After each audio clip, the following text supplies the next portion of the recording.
चलिए अब स्टार्ट करते हैं हमारा न्यू टॉपिक, दैट इज हमने ऑर्गेनाइजेशनल स्ट्रक्चर पढ़ लिया।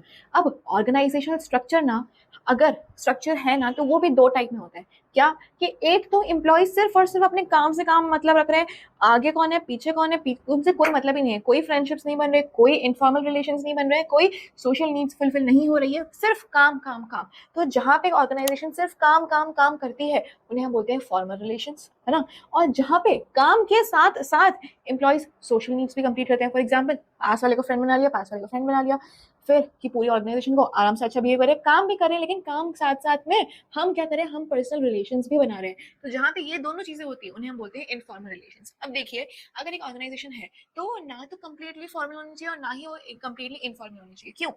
देखो, एक बिजनेस में अगर एम्प्लॉय है ना, वो एम्प्लॉय है तो सही काम करने के लिए, लेकिन कोई भी पर्सन ऐसा नहीं है जो सिर्फ काम करे और सिर्फ काम करता रहे। अगर काम कर रहा है ना तो वो एट अ टाइम आके वो बोर हो जाएगा। आप बोलोगे नहीं मैं तो जानता हूँ वो तो हमेशा काम करते रहते हैं, ठीक है, मैं 1% लोग ऐसे हैं, 2% लोग ऐसे हैं, लेकिन हमेशा मेनली मेजोरिटी ऑफ लोगों की यही चॉइस होती है क्या कि हम सिर्फ काम ना करें। अगर आप सिर्फ अगर पढ़ाई करोगे ना, वो तो हमसे होती भी नहीं है, लेकिन अगर हम सिर्फ पढ़ाई करेंगे ना, सिर्फ पढ़ाई ना, हम हमारे फ्रेंड से मिल रहे, चलो ठीक है फ्रेंड्स का छोड़ो, हम हमारे घर वालों से भी जाके बात नहीं करें, आप सिर्फ अगर एक रूम में अगर आप बैठे हो ना तो आपका काम ऐसे नहीं चलेगा। क्यों?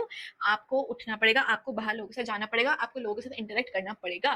तो कंप्लीटली फॉर्मल होना अच्छा नहीं है। लेकिन इनफॉर्मल, हम एकदम इनफॉर्मल हो कि अरे काम तो गया भाड़ में, हम तो हमारी दोस्ती यारी निभा रहे हैं, चलो भाई आज चलते हैं घूमने के लिए, मौसम अच्छा है, चलो लोनावला चलते हैं। अरे भाई क्या ऑफिस से छुट्टी थोड़ी मिलेगी सबको, नहीं कि मिल जाएगी हमको तो नहीं। तो there should be a proper balance between formal and informal life. Formal होना चाहिए लेकिन अपने डिपार्टमेंट्स के अंदर and also within the scope, and you should not suffer your work because of it. और इतना भी फॉर्मल नहीं होना है that you are not just engaging with anyone. अगर आप किसी का एंगेज नहीं करोगे ना तो भी आपके वर्किंग कंडीशंस में प्रॉब्लम आ जाएगी। क्या कि आप चाहोगे नहीं यहाँ पे काम करना, तो काम अगर आप करोगे ही नहीं तो ऑर्गेनाइजेशन के लिए तो ये एक डिसएडवांटेज है ना। क्या कि एक तो उसने जो काम सिखाया, 1 महीना 2 महीना 3 महीना साल भर काम सिखाया, अब काम सिर्फ छोड़ने के लिए थोड़ी सिखाया है। तो इससे क्या होगा, जो एम्प्लॉयज का टर्नओवर है ना वो बढ़ेगा। तो आइए एक बार हम पढ़ते हैं, that is formal organisation. Formal organisation मतलब it is a type of organisational structure where there is a systematic environment to achieve the organizational goals and also for the optimum utilization of resources। क्या जहाँ पे हमारे जो goals है ना वो क्या होते हैं, वो एक systematically तरीके से follow up होते हैं और हम वहाँ पे resources का optimum utilization भी करते हैं। अब इसमें क्या क्या चीजें होती है, इसमें क्या होता है कि एक तो जो अपर लेवल है मतलब टॉप लेवल है वो अपने सबॉर्डिनेट्स को देते हैं, मतलब जो सुपीरियर है ना वो अपने सबॉर्डिनेट्स को काम करने के लिए देता है, काम करने के साथ साथ वो उसको अथॉरिटी देता है, वो उसको डिसीजन मेकिंग देता है। इससे अगर हमको याद आया, हमने ना ये चीज पढ़ी थी क्या कि अगर एक सुपीरियर है ना वो सबॉर्डिनेट को करेगा तो सबॉर्डिनेट अपने सबॉर्डिनेट से कर सकता है। मतलब कोई यहाँ नहीं जा सकता, लेकिन जो इंसान है वो अपने सबॉर्डिनेट सुपीरियर से और फिर वो अपने सुपीरियर से बात कर सकता है। मतलब एक चेन बनी हुई है। अगर आपको ध्यान होगा ये चेन को हम क्या बोलते हैं, that is scalar chain. Yes, हमने ये चीज पढ़ी हुई है, स्केलर चेन। तो scalar chain is a very important thing, और ये स्केलर चेन यहाँ पे भी हमारे फॉर्मल ऑर्गेनाइजेशनल स्ट्रक्चर में भी यूज आती है, बिल्कुल आती है। अब इसके हम फीचर्स पढ़ते हैं क्या, दिस इज मेड इंटेंशनली, कि फॉर्मल ऑर्गेनाइजेशन हम इंटेंशनली बनाते हैं। क्यों इंटेंशनली बनाते हैं? ताकि जो लोग हैं वो ज़्यादा टाइम वेस्ट ना करें। टाइम वेस्ट अगर वो नहीं करेंगे तो सिर्फ वो चालू रहेंगे हमारे ऑर्गेनाइजेशंस को अचीव करने के लिए। नेक्स्ट क्या, this is based on the scalar chain, ये स्केलर चेन पे बेस्ड है। नेक्स्ट क्या होता है, यहाँ पे क्या होता है, यहाँ पे डेलीगेशन ऑफ वर्क होता है। यहाँ पे डेलीगेशन ऑफ वर्क के साथ साथ यहाँ पे डेलीगेशन ऑफ अथॉरिटी होता है। मतलब हम किसी को वर्क देते हैं, वर्क के साथ साथ हम अथॉरिटी देते हैं, और अथॉरिटी के साथ साथ हम क्या देते हैं, उसको अकाउंटेबिलिटी रिस्पॉन्सिबिलिटी भी देते हैं। मतलब क्या, the division of work, accountability and division of work, authority and accountability, ये तीन चीजें ध्यान रखना है इस चैप्टर में, तीनों चीजें हमेशा साथ में आएंगी। क्या क्या, division of work, authority and accountability, ये तीन चीजें हैं हमारी ऑर्गेनाइजेशनल स्ट्रक्चर में आती ही आती है। फिर अब अगर पढ़ो इसकी एडवांटेजेस, इसके एडवांटेजेस क्या है, तो इससे क्या होगा मुझे बताओ। सिस्टमेटिक वर्क, कि हमारा जो काम है ना वो एकदम सिस्टमेटिक तरीके से होगा, कोई किसी और से बात नहीं करेगा, जस्ट क्या, एक सुपीरियर सबॉर्डिनेट से, सबॉर्डिनेट सुपीरियर से, और जो सुपीरियर है वो अपने सबॉर्डिनेट से, और जो सबॉर्डिनेट है वो अपने सुपीरियर से। बस एक काम से काम हम मतलब रखेंगे, तो एक सिस्टमेटिक वर्किंग हमारी चलती जाएगी। फिर उसके बाद अचीवमेंट ऑफ ऑर्गेनाइजेशनल गोल्स, अगर हम हमारा सिर्फ काम अगर करते जा रहे हैं तो जो भी एक कंपनी के ऑर्गेनाइजेशन गोल्स है वो अचीव होंगे, डेफिनेटली होंगे। तो अचीवमेंट ऑफ ऑर्गेनाइजेशनल गोल्स के जितने भी हमारे पास टारगेट्स है ना हम उनको अचीव कर सके, achievement of organisational goals. Then next is no overlapping of work. क्या कि कोई भी जो काम है ना वो बार बार डुप्लीकेट नहीं होगा कि एक ने कर दिया तो दूसरे ने भी कर दिया, तीसरे ने कर दिया, चौथे ने कर दिया। नहीं भाई, क्यों होगा?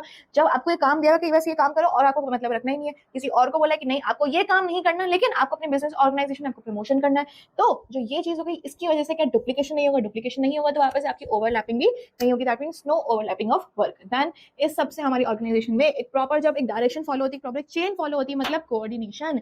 ऑर्गेनाइजेशन में कोऑर्डिनेशन फॉलो होता है, हर जगह पे जो लोग हैं वो आपस में कोऑर्डिनेटेड रहते हैं, काम से काम होता है, तो एक अच्छा कोऑर्डिनेशन, एक अच्छा कंट्रोल वर्क में बना रहता है। Then the next is creation of chain of command. क्या चीज बोली मैंने? क्या मतलब हुआ उसका? कि इसमें ना एक कमांड की एक चेन बनी हुई है, वही सेम स्केलर चेन एक बनी हुई है। तो उसमें क्या होता है कि जो ऊपर वाला है वो नीचे ऑर्डर देता है, जो ऊपर जो नीचे वाला है वो उसकी और भी नीचे वाले को ऑर्डर देगा, फिर जो नीचे वाला है वो उसको अकाउंटेबिलिटी देगा, फिर ऊपर अकाउंटेबिलिटी है। तो ऐसी एक चेन बनी हुई है कि सीधा सीधा सीधा लोग काम करेंगे, ऊपर से नीचे, नीचे से ऊपर, ऊपर से नीचे और नीचे से ऊपर। इसी तरीके से क्या आपकी एक चेन बनी हुई होगी। और last is more efficiency in work. क्या कि जो आपका काम है, काम सही चल रहा है, लोग टाइम पास कर ही नहीं रहे हैं, तो आपका काम ऑटोमेटिकली अच्छा चलेगा। तो क्या मोर एफिशिएंसी इन वर्क, क्या कि वर्क में अच्छी खासी एफिशिएंसी बनी रहेगी। अब एडवांटेजेस है तो कुछ डिसएडवांटेजेस भी है। क्या है डिसएडवांटेज? मुझे एक बात बताओ कि अगर आप काम अगर कर रहे हो, ये इसने इससे पूछा, इसने इससे पूछा, उसने उससे पूछा, जहाँ पे हमको पूछना चाहिए था डायरेक्टली टॉप लेवल मैनेजर से, लेकिन हमको एक एक कैसे पूछना पड़ रहा है। एक से पूछेंगे तो क्या टाइम वेस्ट नहीं होगा? क्या वर्क में डिले नहीं होगा? तो yes, the very first disadvantage of formal organisation is delay in work, कि क्या आपका जो वर्क है वो काफी ज्यादा डिले हो सकता है। फिर उसके बाद में ignorance of the social needs of the employees, मतलब क्या कि जो भी एम्प्लॉइज है ना उनकी जो सोशल नीड्स है, क्या उनकी जो खुद की जो पर्सनल नीड्स है वो पूरी नहीं हो पा रही है। उन लोगों को दोस्ती चाहिए कि हम क्या करें, हम आराम से, हम यार चार दोस्त हम आराम से काम करें, उनको वो मिल ही नहीं रहा है। देखो काफी सारे जनों का ये ही नेचर होता है कि अगर आप कहीं भी आप जा रहे हो ना, क्या तो आप अपने फ्रेंड को साथ में लेके जाओगे, जहाँ पे भी आप अकेले जाते हैं ना आपका मन ही नहीं लगता। काफी सारे लोग रिलेट करेंगे, आप भी जाना ही नहीं चाहते कि जाऊंगा तो इसके साथ जाऊंगा, नहीं तो नहीं जाऊंगा, स्कूल जाऊंगा तो भाई रोहन आएगा तो ही जाऊंगा, नहीं तो मैं जाऊंगा ही नहीं। तो क्या वे वहां से डिले इन वर्क होता है, तो क्या वहां पे भी सोशल नीड्स फुलफिल नहीं होती है। ठीक है, फिर उसके बाद में थर्ड पॉइंट क्या, ओनली एम्फेसिस ऑन वर्क, कि इसका काम ना सिर्फ काम में ध्यान देना है। भाई सिर्फ काम में ध्यान दोगे ना, एम्प्लॉयज खुश नहीं होंगे। अगर एम्प्लॉयज अगर खुश नहीं हो रहे तो आपका टर्नओवर बढ़ेगा, टर्नओवर अगर बढ़ेगा तो वापस से आपके ऑर्गेनाइजेशन के लिए एक डिसएडवांटेज हो गया, आपकी ऑर्गेनाइजेशन ग्रो नहीं करेगी, आपकी ऑर्गेनाइजेशन वहां पे अटक जाएगी। क्यों?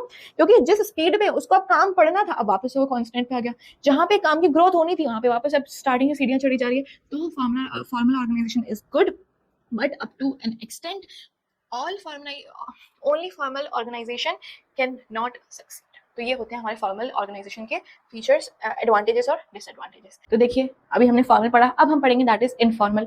इनफॉर्मल मतलब क्या कि आप बिजनेस में काम तो कर रहे हो लेकिन उसका ना एक प्रॉपर सिस्टम नहीं है।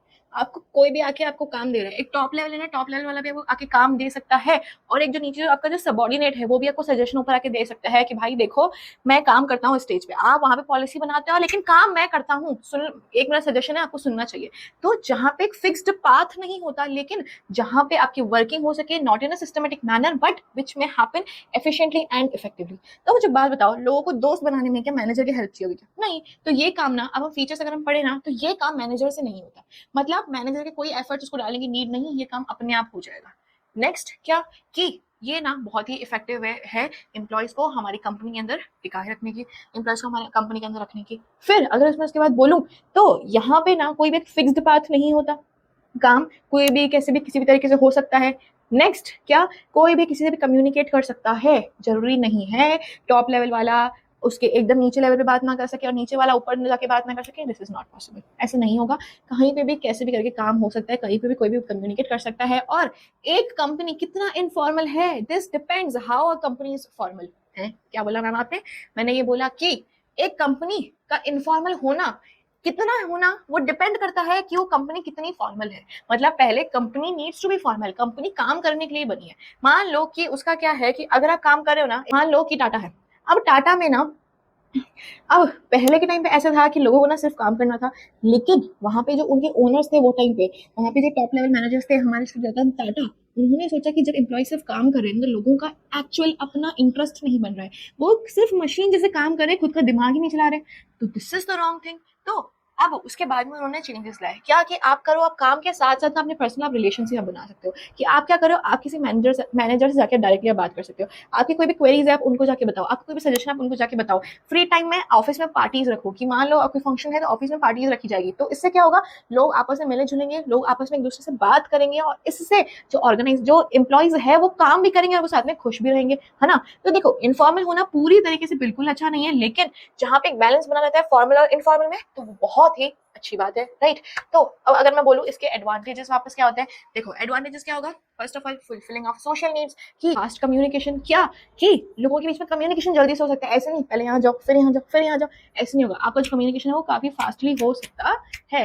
फिर उसके बाद में क्या, next is fulfilment of social needs, क्या कि आपकी जो भी सोशल नीड्स है, आपकी जो भी आपको फ्रेंड्स बनाने की आपकी चाह है, आपके पर्सनल रिलेशंस बिल्ड करने का जो आपका मन है आप वो कर सकते हो, आपकी साइकोलॉजिकल नीड्स फुलफिल होगी, कंपनी के ऑर्गेनाइजेशनल गोल्स के साथ साथ आपकी साइकोलॉजिकल नीड्स भी फुलफिल होगी। And the third is correct feedback. देखो जहाँ पे एक फॉर्मल ऑर्गेनाइजेशन होता है ना, जहाँ पे जो सबॉर्डिनेट्स है वो डर रहे हैं अपने सुपीरियर से, तो वो क्या बोलेंगे कि ठीक है, वो बोलेगी क्या हमारा प्रोडक्ट अच्छा है, तो वो डर के मारेंगे, बोलेंगे हाँ सर अच्छा है बहुत अच्छा है, जो एक्चुअली उनको प्रॉब्लम दिख रही है ना वो प्रॉब्लम ही नहीं दिखेगी।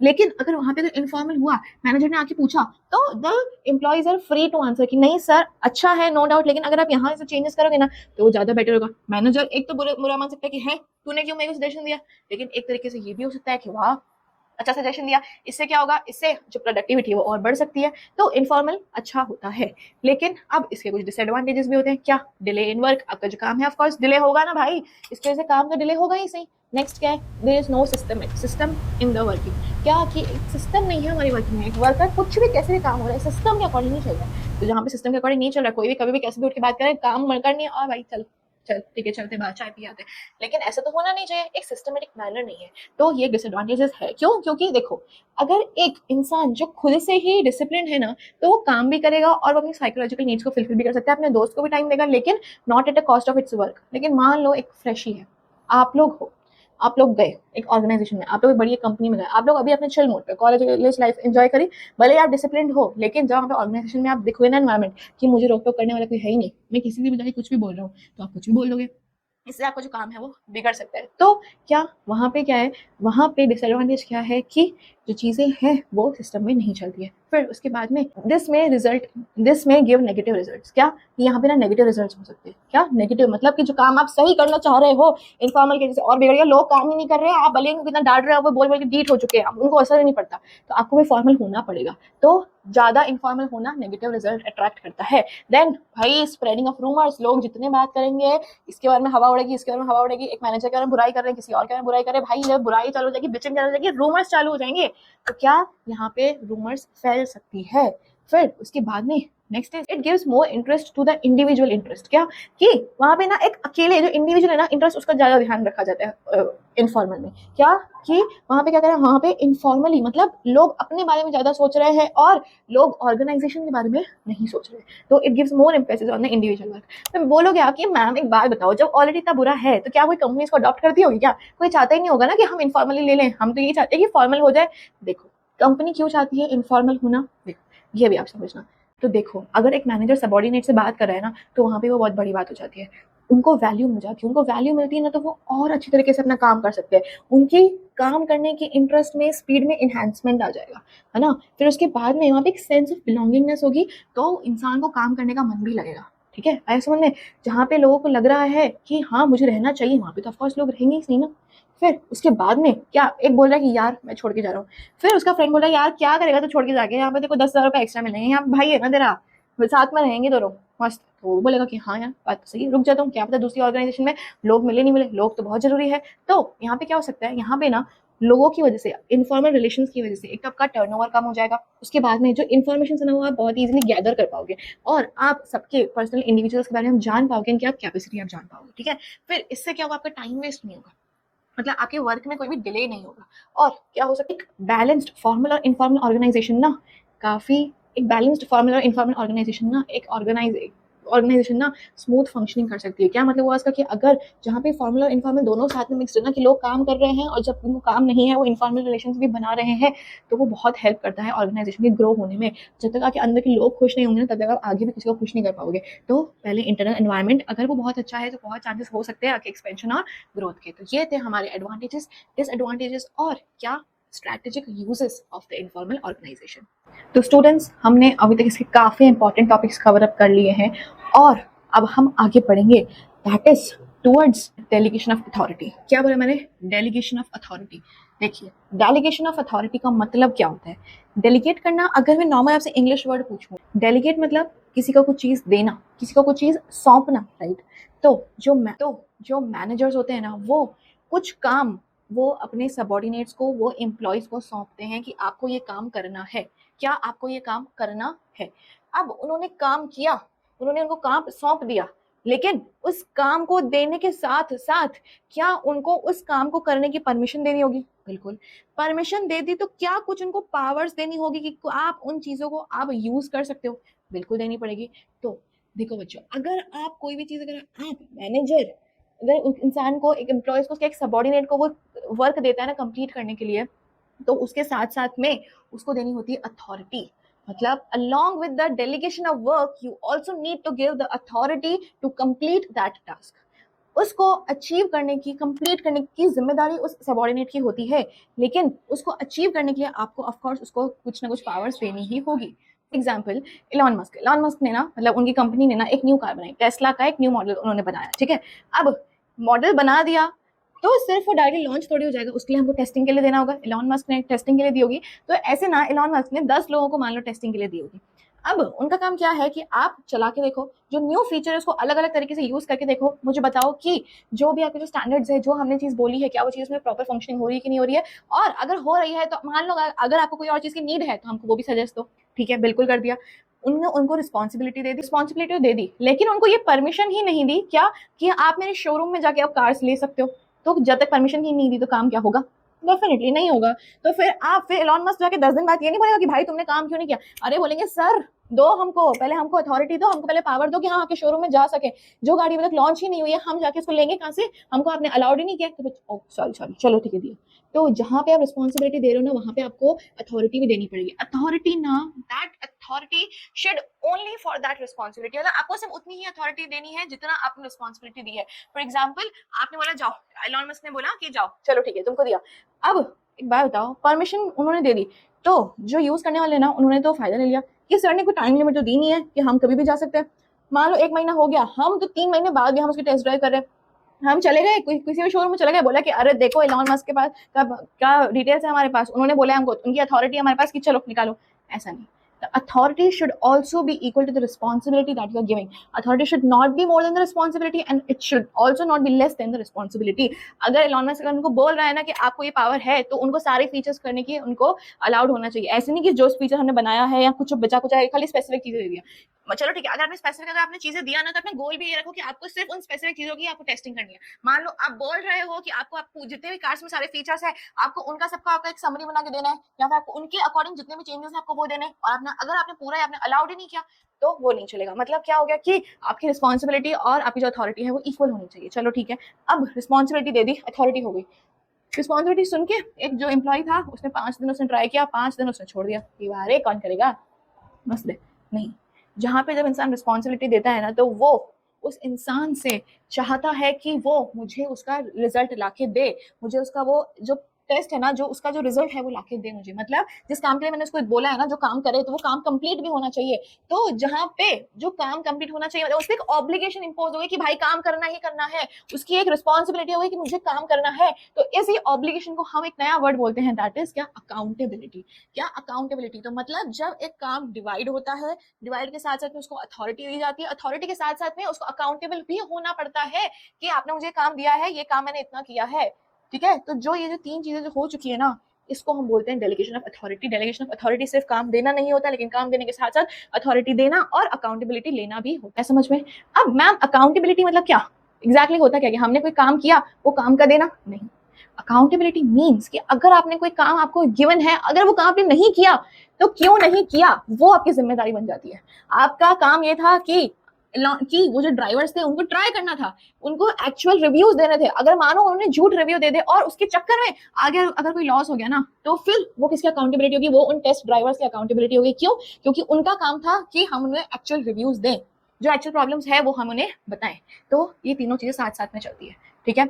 It should be equal. अब डेलीगेशन डेलीगेशन डेलीगेशन डेलीगेशन होता क्या है? जो चीज मैंने आपको बताई एकदम सिंपल चीज है। क्या?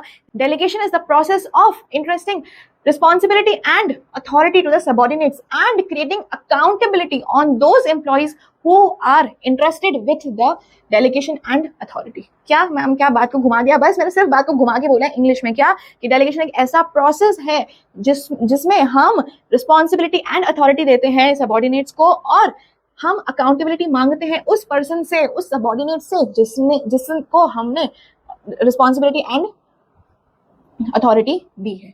डेलीगेशन की डेफिनेशन तो ये हमने पढ़ा। तो ऑफ कोर्स अगर मैं बोलूं कि डेलीगेशन ऑफ अथॉरिटी के क्या 3 फीचर्स होते हैं, तो हमको पता है, सिंपल से मैम बोला आपने, responsibility, authority and accountability. Responsibility मतलब क्या? किसी भी चीज को देना, किसी भी चीज को सौंपना, मतलब that a manager is expecting you to complete this work to get the work completed to achieve the organisational goal. वो आपका काम होता है। तो क्या आपको क्या करना होता है? आपको क्या करना है? आपको अथॉरिटी को, आपको रिस्पॉन्सिबिलिटी को आपको देना है। अब मुझे बात बताइए, अगर हम इसके फीचर्स पे जाएं तो रिस्पॉन्सिबिलिटी कौन देगा? रिस्पॉन्सिबिलिटी कौन देगा? एक सुपीरियर अपने सबॉर्डिनेट को देगा, राइट। तो सेकंड फीचर इससे क्या होता है? इससे सुपीरियर सबॉर्डिनेट रिलेशनशिप हमको पता चलता है, ठीक है। फिर जो डेलीगेट, जो रिस्पॉन्सिबिलिटी है ना, वो फ्लो होती है ऊपर से नीचे। अब वो फ्लो होती है डाउनवर्ड्स। वो क्या होती है? वो फ्लो होती है downwards. The responsibility is given downwards, ठीक है। मतलब क्या कि एक सुपीरियर एक सबॉर्डिनेट को बोलता है कि मुझे ये काम करना है, ठीक है। फिर अगर मैं बोलूँ रिस्पॉन्सिबिलिटी के बाद क्या बोला मैंने? Authority. That the authority should be equal to the responsibility. क्या? अथॉरिटी मीन्स क्या होता है? To give the powers to perform the responsibilities given. क्या कि आपको जो रिस्पॉन्सिबिलिटीज गिवन है ना, उसको अचीव करने के लिए आपको जो भी टास्क है ना, वो आपको कंप्लीट करना है, राइट। ठीक है, आगे समझे। फिर हमने बोला वापस सेम चीज, क्या मुझे बताओ, अथॉरिटी वापस कौन देगा? अथॉरिटी सबॉर्डिनेट, सुपीरियर देगा अपने सबॉर्डिनेट को, ठीक है। Authority should be equal to the responsibility. This also defines the relationship between the superior and subordinate. This also shows the working style of the organisation, right. आगे समझे। Then authority should not be more than the responsibility and it should also not be less than the responsibility. तो इसका मतलब क्या हुआ कि authority ना ऊपर से नीचे आती है, जो सुपीरियर है वो देता है सबॉर्डिनेट को, तो it flows in the downwards direction, ठीक है। फिर मैं बोलूँ थर्ड, मेरा अकाउंटेबिलिटी। अकाउंटेबिलिटी मतलब मेरा क्या होता है कि अगर कोई भी काम अगर नहीं हुआ है, अगर कोई भी नॉन कंप्लायंस हुई है, तो उसके लिए जिम्मेदार होना, वो होता है अकाउंटेबल होना। That if a person has failed to do something, then he is accountable for not completing the task और goal that has been provided to him. इसके क्या फीचर्स होते हैं? दैट अकाउंटेबिलिटी हमेशा इम्पोज की जाती है। अकाउंटेबिलिटी हमेशा आ जाती है उस पर्सन को जो कि रिस्पॉन्सिबिलिटी लेता है। Principle of absoluteness of accountability. Ma'am इसका क्या मतलब हुआ? इसका मतलब ये हुआ, एब्सोल्यूटनेस मतलब डेफिनेटली चीज होनी ही होनी चाहिए। अकाउंटेबिलिटी तो इसका मतलब क्या हुआ कि मान लो अगर आपके टॉप लेवल मैनेजर्स ने मिडिल लेवल मैनेजर्स को बोला है क्या कि इस बार ना 50,000 टी शर्ट्स का मैन्युफैक्चरिंग हो जाना चाहिए, ठीक है, बिल्कुल हो जाना चाहिए। तो रिस्पॉन्सिबिलिटी दी, उसके लिए उसने उसको पावर भी दे दी, और अकाउंटेबल उसके लिए कौन बन रहा है? Middle level managers. अब मिडिल लेवल मैनेजर्स ने लोअर लेवल मैनेजर्स को दी 50,000 टी शर्ट्स मैन्युफैक्चर करने की गारंटी, ये का टास्क कि आपको एक कंप्लीट करना है। अब क्या हुआ, गलती से ना करते करते 45 टी शर्ट्स मैन्युफैक्चर हो गई थी, लेकिन आके जो मशीन है ना, उसका मेंटेनेंस बिगड़ गया था। मतलब जो मशीन का जो काम है ना, वो बिगड़ चुका था लास्ट में आके। तो अब सिर्फ 45,000 टी शर्ट्स मैन्युफैक्चर हुए। अब जब टॉप लेवल को ये पता चला, तो टॉप लेवल के डायरेक्ट लोअर लेवल को बोलेगा क्या कि भाई गलती किसकी? मशीन मेंटेनेंस का बिगड़ गया, तो तुमको हमको बताना चाहिए था। पैसा हम देंगे, लेकिन बताओ तो सही हमको पता कैसे चलेगा? नहीं, जो टॉप लेवल है ना, वो डेफिनेटली सिर्फ मिडिल लेवल को ही बोलेगा। क्यों? क्योंकि टॉप लेवल ने अथॉरिटी लोअर लेवल को नहीं दी थी, उसको मिडिल लेवल को बोलेगी। क्या जो टॉप लेवल है ना, वो तो उसको यही बोलेगा ना कि भाई मैंने देखो दिया था, गलती तेरी, मशीन बिगड़ गई थी, देखो ध्यान रखना चाहिए था ना, लेबर ने नहीं बोला, तेरी रिस्पॉन्सिबिलिटी थी मुझे बोलने की, तो तुझे जाके नीचे उनको डांटना चाहिए था, फटाफट से मशीन रिपेयर करवानी चाहिए थी। तो गलती लोअर लेवल की, टॉप लेवल के लिए गलती लोअर लेवल की नहीं है, लेकिन मिडिल लेवल की गलती है। तो मिडिल लेवल मैनेजर ये नहीं बोल सकता कि अरे यार मैंने क्या किया, मेरी क्या गलती? नहीं, ये चीज नहीं हो सकती। चीज क्या होगी? That the accountability can never be delegated, can never be transferred, but it can only be shared. क्या मतलब? जो अकाउंटेबिलिटी है वो सिर्फ हम शेयर कर सकते हैं किसी और के साथ कि तुम भी अकाउंटेबल हो, लेकिन जो मेन पर्सन है जो अकाउंटेबल होगा would be the middle level manager only. आया समझ में मेरी बात? इजी सा है, कुछ लोड लेने वाली बात नहीं है, बस this is the principle of absoluteness of accountability, ठीक है। आगे समझ में। तो ये थे हमारे 3 elements, that is responsibility, authority and accountability. Responsibility is equal to the authority and इन दोनों के लिए क्या? इन दोनों के लिए अकाउंटेबिलिटी होना पड़ता है। अब इनके बीच में एक कॉमन रिलेशन क्या है? कॉमन रिलेशन अगर हम बात करें तो क्या? रिस्पॉन्सिबिलिटी इज अज्यूम्ड, रिस्पॉन्सिबिलिटी हम अज्यूम करते हैं कि हमारी रिस्पॉन्सिबिलिटी है, ये हमने सोचा है कि हमारी रिस्पॉन्सिबिलिटी है, ठीक है। अथॉरिटी इज डेलीगेटेड, अथॉरिटी हम देते हैं, and the accountability is imposed. जिनको ये दोनों चीजें दी हुई है ना, उस पर अकाउंटेबिलिटी लगेगी लगेगी लगेगी। सो अकाउंटेबिलिटी इज इम्पोज्ड। क्या 3 चीजें मैंने बोली, आइए प्लीज एक बार रिपीट करते हैं। क्या? The responsibility is assumed, authority is delegated and accountability is imposed. क्या? उस पर लगती है। उन दोनों जिनको ये काम दिए, ये 2 काम दिए हैं, उन पे ये जो अकाउंटेबिलिटी है वो भी लगती है, ठीक है। अब मैं बोलूं जो रिस्पॉन्सिबिलिटी है, आप रिस्पॉन्सिबिलिटी को पूरा कब करोगे? तो responsibility is derived from the authority and accountability is derived from the responsibility. मतलब टॉप में आता अथॉरिटी, अथॉरिटी से रिस्पॉन्सिबिलिटी, और रिस्पॉन्सिबिलिटी से हमारी अकाउंटेबिलिटी। तो ये थे हमारे elements of delegation of authority. तो students, that's it for today. यहाँ पे हमारे इस चैप्टर के इंपॉर्टेंट टॉपिक्स कंप्लीट हो चुके हैं। स्टिल इस चैप्टर के और भी टॉपिक्स रिमेनिंग है, जिसके लिए आपको पार्ट 3 देखना पड़ेगा। Please don't forget to watch all the 3 parts for getting a proper understanding about organizing chapter. So yes, that's it for today. Thank you. Bye bye.